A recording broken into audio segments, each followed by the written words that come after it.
घमंडी शेरनी का हुआ घमंड चूर चूर। एक शेरनी बड़े ही महलों में रहती है, सोने के सिंहासन पर रहती है, बड़े ही शान शौकत से रहती है। लेकिन ये क्या हुआ, अब वह तो उसके बहुत बुरे हाल हो गए हैं। वह बहुत ही ज्यादा गरीबों में रहने लगी। वह खाना भी चुरा चुरा के खाने लगी। ऐसा क्या हुआ उसके साथ, आइए जानते हैं। राजकुमारी शेरनी का जो पिताजी होते हैं वह उस जंगल के बहुत ही पावरफुल और धनवान राजा होते हैं। सारा जंगली जानवर अपने राजा को भी बहुत प्यार करता है, क्योंकि वह न केवल जंगल में राज करते बल्कि बाकी जंगली जानवरों की बड़ी रक्षा भी करते हैं। वहीं पे उनकी बेटी धन दौलत में बड़ी हुई बड़े ही बेकार और खराब ख्यालात की होती है। उसे लगता है हाँ, मैं तो इस जंगल की रानी हूँ, सारे जंगली जानवरों को मेरे सामने नतमस्तक होना चाहिए और मेरी भी किसी को भी मेरे आसपास भी नहीं आना चाहिए। मगर मैं हमेशा शान और शौकत में और बड़े ही पैसे में रहना पसंद करती हूँ। इस तरह से वह हमेशा ही दूसरों को अपने आप से बहुत छोटा समझती है और अपने पिताजी के धन से वह बड़ा ही गुरूर करती है। उसे बहुत घमंड होता है। एक बार वह रात को सो रही होती है अपने सोने के सिंहासन पे। तभी उसके वहाँ पे एक पुजारी आते हैं। वह पुजारी बोलते हैं, अरे बेटी सुनो, मुझे तुम्हें एक बहुत ज़रूरी बात बतानी है। मैंने एक घटना होने वाली है। तुम बहुत शान शौकत में रहती हो अपने पिताजी के, तुम्हारे पिताजी बहुत अच्छे हैं, इसलिए मैं तुम्हें ये बात बताने आया हूँ। तो आगे आने वाला समय तुम्हारे लिए बहुत ही मुश्किल है। आगे आने वाले समय में तुम बहुत गरीब हो जाओगी और तुम्हें लोगों से खाना चुरा चुरा के खाना पड़ेगा। ये होने वाला है बच्ची। तभी वह शेरनी बोलती है, अरे ये दुष्ट, तुमने ये क्या बोल रहे हो? मैं ऐसे गरीबों में रहूंगी? नहीं, ये हो ही नहीं सकता। सिपाहियों, पकड़ लो इसको और जेल में बंद कर लो। मेरे बारे में ऐसा कहने वाला है? ये कैसा है? ये भगाओ इसको यहाँ से। उसके बाद उसके सिपाही उसे जेल में बंद कर देते हैं। लेकिन शेरनी इस चीज़ को लेकर परेशान हो जाती है। वो सोचती है, अरे ये क्या, मेरे को इस तरह की भविष्यवाणी की है? नहीं, ये नहीं हो सकता। मेरे पिता तो इतने अमीर हैं, मैं हमेशा अमीर ही नहीं जीऊँगी, कभी गरीब नहीं होंगी। मेरी शान शौकत को कुछ नहीं होना चाहिए, कुछ नहीं होगा। इस तरह से वह हमेशा सोचती रहती है। तभी उसके पिता को कुछ दिन बीतने के बाद ख्याल आता है, अरे मेरी बेटी अब बड़ी हो गई है, इसकी अब शादी करनी चाहिए। तब वह दूसरे जंगल से दो बड़े ही पावरफुल और धनवान दो शेरों को बुलाते हैं। एक शेर होता है लाल कलर का, तो एक होता है पीले कलर का। राजा अपनी बेटी को बुलाता है। वो बोलता है, अरे बेटी, ये दोनों शेर बहुत ही धनवान हैं और बहुत ही ताकतवर भी है। तुम इसमें से किसी भी एक को पकड़ लो और उससे मैं तुम्हारी शादी कर दूंगा। इसके बाद तुम अपनी जिंदगी इनके साथ बड़े खुशहाल तरह से मनाना। तब ये शेरनी बोलती है, अरे पिताजी, क्या बात कर दी आपने? इन दोनों के साथ मैं शादी करूंगी? इनकी औकात है मेरे से शादी करने की? देखो, एक तो कैसा है लाल कलर का और एक है ये पीले कलर का। ये दोनों मेरे पैरों की नाखून के बराबर भी नहीं है। मैं नहीं कर सकती इनसे शादी। चलो भागो यहाँ से। उसके इस तरह से बेइज्जत करके उन दोनों शेरों को वो वहाँ से भगा देती है। उसके बाद जो शेर राजा होते हैं अपनी बच्ची को लेकर बहुत ही परेशान होते हैं। फिर वो सोचते हैं, अरे क्या करूँ, आखिर मेरी बेटी है, इसके लिए एक सबसे धनवान और पावरफुल का ही रास्ता लेके आता हूँ, शायद उसको ये हाँ कर दे। तब वह एक उस जंगल के पास में एक बहुत ही धनवान महल टाइप का एक के पास घर होता है और वह बहुत ही पावरफुल भी होता है और उसके पास बहुत ही धन दौलत होती है। वह राजा होता है राजा कालिया, वह काले कलर का होता है। तब शेर राजा उसे अपने पास बुलाता है और बोलता है, अरे शेर राजा जी, आप बहुत धनवान हैं, आप बहुत शक्तिशाली भी हैं। मैं आपसे आग्रह करता हूँ, मेरी बिटिया से शादी कर लीजिए। और उसके बाद वो अपनी बेटी को बुलाता है और बोलता है, बेटी देखो, ये बहुत अमीर है, ये देखो यहाँ पे आए हैं, देखो कितने सारे हीरे जवाहरात लेके आए हैं, ये तुम इनके साथ रहोगी तो बहुत खुश रहोगी। उसके बाद जब शेरनी होती है उसे देखती है तो वो बोलती, अरे ये क्या, ये तो काला का लूटा है, मैं इसके साथ शादी नहीं कर सकती। आईने में अपनी शक्ल देखी है? तुमको मेरे आसपास भी नहीं भटकना चाहिए। तुम्हारी परछाई भी मेरे खूबसूरती को दाग लगा रही है। भाग जाओ यहाँ से, मेरे पास भी मत आना।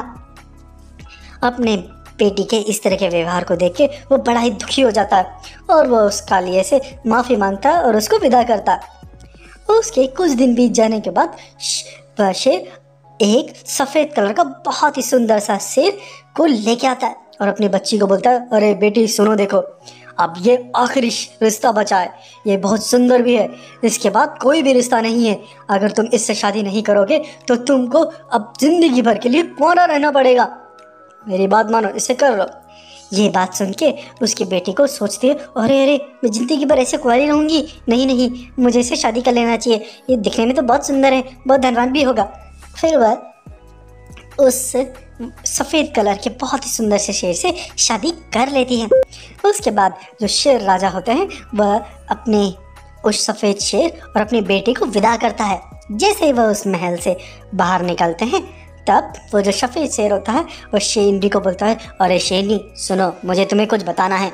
मैं एक बहुत गरीब कुम्हार हूँ, मेरा काम बर्तन बनाने का है, अब तुमको भी मेरे साथ वहाँ पे चलना पड़ेगा, मेरे पास कोई धन दौलत नहीं है।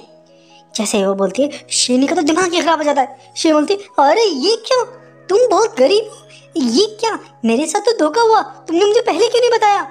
तब वह सफ़ेद शेर बोलता है, तुम्हारे पिताजी को मेरे बारे में सब पता है कि मैं क्या हूँ क्या नहीं हूँ, अब तुम मेरी पत्नी हो, तुम्हें मेरे साथ ही रहना पड़ेगा, मेरे साथ ही चलना पड़ेगा।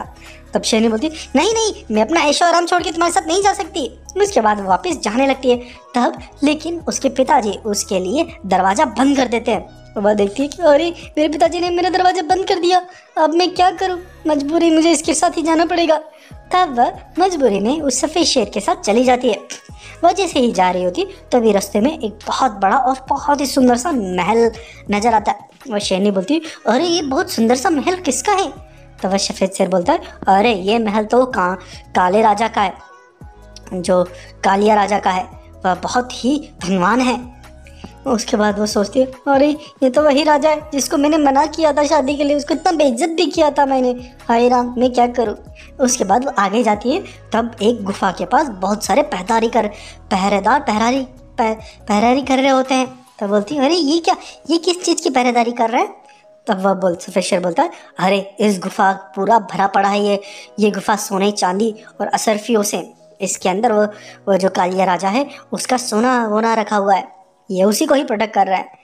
तब शेरनी सोचती है, हाय राम, मेरी फूटी किस्मत, मैं उस इतने धनवान और ताकतवर राजा को छोड़ के अब इस कुमार के साथ बन गई, मेरी ज़िंदगी तो ख़राब हो गई। उसके बाद वो आगे जाते हैं। तब वह जब एक झोपड़ी के पास पहुंचते हैं तो वो बोलती है, ये झोपड़ी किसकी है। तब वह शेर बोलता है, ये झोपड़ी मेरी है, मैं ही कुमार हूँ, मेरा काम है बर्तन बनाने का और काम करने का, तुम्हें भी अब काम करना पड़ेगा, तभी जाके खाना मिलेगा, तुम भी काम करो, मैं भी काम करूँगा। उसके बाद वो एक जगह जाके मिट्टी लेके आता और अपनी बीवी को बोलता है, चलो ये मिट्टी के बर्तन बनाओ और इसको जाके मार्केट में बेच के आना। उसके बाद वो जैसे तैसे करके मिट्टी के बर्तन बनाती है और वो मार्केट में जाती है बर्तन बनाने। और जैसे ही वहाँ पे बर्तन बेच रही होती है तभी एक सैनिक आता है और उसके बर्तन को तोड़ देता है और उसको बोलता है, अरे ओ बेवकूफ़, रास्ते में क्या कर रही है, अभी हमारे कालिया राजा का आने का टाइम हुआ है, रास्ते से हट यहाँ से। और फिर वो उसको वहाँ से हटा देता है। उसके बाद 2-3 दिन ऐसे ही बीत जाते हैं। वो भूख के मारे तड़प रही होती है। तब वह देखती है कि एक दुकान पे मांस का टुकड़ा होता है, तो भाग के मांस के टुकड़े को चुरा के जंगल में भाग जाती है और वो मांस का टुकड़ा चोरी करके खाती रहती है। और फिर वह उसे उसी जो पंडित था उसकी बात याद आती है। वो बोलती, अरे उस साधु महात्मा ने बोला था कि मेरा एक ना एक दिन ऐसा आएगा जब मुझे चोरी करके खाना पड़ेगा, मजबूरी में रहना पड़ेगा। सच सही हुआ, अरे मैं शायद उसी के पास चलती हूँ, शायद वो कोई उपाय बताए। तब वह शेरनी भागी भागी उसी साधु के पास जाती है जो पिंजरे में बंद होता है। तब वह उसे बोलती है, अरे साधु महात्मा जी, आपकी सारी बात सही हो गई, अब मैं बहुत गरीबी में जी रही हूँ। तब वह साधु महात्मा बोलता है, अरे हाँ, मैंने देखो तुम्हें आगाह किया था, तुम्हारा आने वाला समय खराब है। तब शेरनी बोलती है, हाँ लेकिन अब मैं क्या करूँ, कोई तो रास्ता होगा। तब वह साधु बोलता है, अरे तुम मेरी पूरी बात सुनी ही नहीं, तुमने मुझे जेल में बंद कर दिया, तुम्हारा बुरा समय तो आया है लेकिन वह टल जाएगा, वो बहुत जल्दी भी ख़त्म हो जाएगा, फिर से तुम धनवान बन जाओगी। तब वह शेरनी बोलती है, सच्ची ऐसा होगा, हाँ हाँ ऐसा होगा। फिर शेरनी उसको उस पिंजरे से आज़ाद करके वापस अपने जो पति होता है, जो कुमार होता है, उसके पास चली जाती है और उसके साथ वो मेहनत करने लग जाती है। उसके बाद कुछ दिन के बाद जो सफ़ेद शेर होता है वो बोलता है, अरे शेरनी सुनो, तुम्हारे लिए ये बर्तन बनाना तुम्हारे लिए बहुत ही मुश्किल वाला काम है। एक काम करता हूँ, मैंने जो पड़ोस का एक राजा है उसके यहाँ पे कुछ काम ढूंढा है, वह तुम्हें कुछ काम देगा, वहाँ पे काम करोगी तो वो बहुत सारा पैसा देगा। तब शेरनी बोलती है, हाँ हाँ ठीक है, मैं करने के लिए तैयार हूँ। उसके बाद शेरनी उस महल में जाती है। वह महल उसी काली राजा का होता है। वह काली राजा को मिलती है तो वह काली राजा बोलता है, अरे ओ शेरनी, तुम यहाँ पे काम करने आई हो? तब वह शेरनी बोलती है, हाँ हाँ मुझे माफ़ करिएगा, मैंने आपका बहुत ही अनादर किया, मुझे माफ़ कर दीजिए, मुझे बस काम चाहिए, आप मुझे काम दीजिए, मैं काम करूँगी और मेहनत से कमाऊँगी और मेहनत से ही रहूँगी। तब कालिया शेर बोलता है, हाँ हाँ तुम्हें मेहनत ही करना चाहिए, तुम जैसी को यही सज़ा होनी चाहिए। तुम्हें अब एक काम करना पड़ेगा, मेरा ये जो पूरा महल है, इस पूरे महल को तुम्हें साफ़ सफाई करनी पड़ेगी। उसके चक्कर में मैं तुम्हें 100 रुपया दिया करूँगा हर डेली के डेली। तो ये काम तुम करोगे तो तुम्हारे लिए बहुत अच्छा काम रहेगा। तब शेरनी बोलती है, हाँ हाँ जो आज्ञा जी, मैं जो काम है वो मैं पूरा करूँगी और पूरी मेहनत से लगन से मैं काम करूँगी। उसके बाद जो कालिया शेर होता है उसे बोलता है, चलो मैं तुम्हें शुरू करने वाला कमरा बता देता हूँ। फिर वो उसे महल में ले जाके एक कमरे के अंदर ले जाता है। उसके अंदर कमरे में ले जाके वो उसे बोलता है, अरे ओ रानी सुनो, तुम्हें इसी कमरे से शुरुआत करनी पड़ेगी, लेकिन शुरुआत करने से पहले मैं तुम्हें एक बात बता देता हूँ।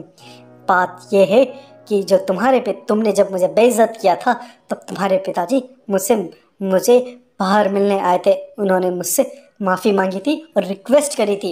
उन्होंने मुझे बोला था, अरे कालिया राजा जी सुनिए, मेरी बेटी को बहुत घमंड हो गया, मुझे आपकी बहुत ज़रूरत है उसका घमंड को ख़त्म करने की। ये मैं सफ़ेद शेर की खाल लेके आया हूँ, आप इसे पहन लीजिए और उसके बाद मेरी बेटी से आप विवाह कर लीजिएगा। लेकिन आपको बहुत गरीबी में रहना पड़ेगा, जब तक वो समझ नहीं आ जाए, उसे सही और गलत की पहचान नहीं हो जाए, तब तक आप उसको गरीबी में ही रखिएगा। तो जो कालिया शेर होता है वह सफ़ेद शेर की खाल पहन के पूरा का पूरा वैसा ही करता है। अब सफ़ेद जो कालिया होता है वह बोलता है कि वह जो सफ़ेद शेर है वो कोई और नहीं, मैं ही था, देखो ये रही वो खाल। तुमको कुछ दिन मैंने गरीबी में रखा, लेकिन अब तुम गरीबी में रहोगी नहीं, क्योंकि तुम्हें तुम्हारी किए का पश्चाताप हो चुका है। अब तुम मेरी रानी हो, तुम्हें इस महल में रहना होगा, तुम इस महल की रानी बन के रहोगी। तो वह शेरनी बोलती है, अरे सच मैं अब इस महल की रानी हूँ, मुझे वो गरीबी में नहीं जाना पड़ेगा। आपने मुझे आंखें खोल दी, आपका बहुत बहुत धन्यवाद। आप जैसा पति पाके के तो मैं धन्य हुई, आपसे मैं कभी घमंड नहीं करूँगी। लेकिन अब मैं एक काम करा करूँगी, मुझे अब लोगों की सेवा करनी है, जो गरीब हैं उन सब की मुझे सेवा करनी है। अब प्लीज़ मुझे इस काम के लिए आप अनुमति दीजिए। तब वह शेर बोलता है, हाँ हाँ रानी क्यों नहीं, तुम ज़रूर गरीब लोगों की मदद करो। आज से हम डेली जंगल में घूमेंगे और जो गरीब हमें मिलेगा उसकी हम मदद करेंगे। इस तरह से वह शेरनी और वह कालिया शेर खुशी खुशी जंगल में रहने लग जाते हैं। इस तरह से इस कहानी का था अंत।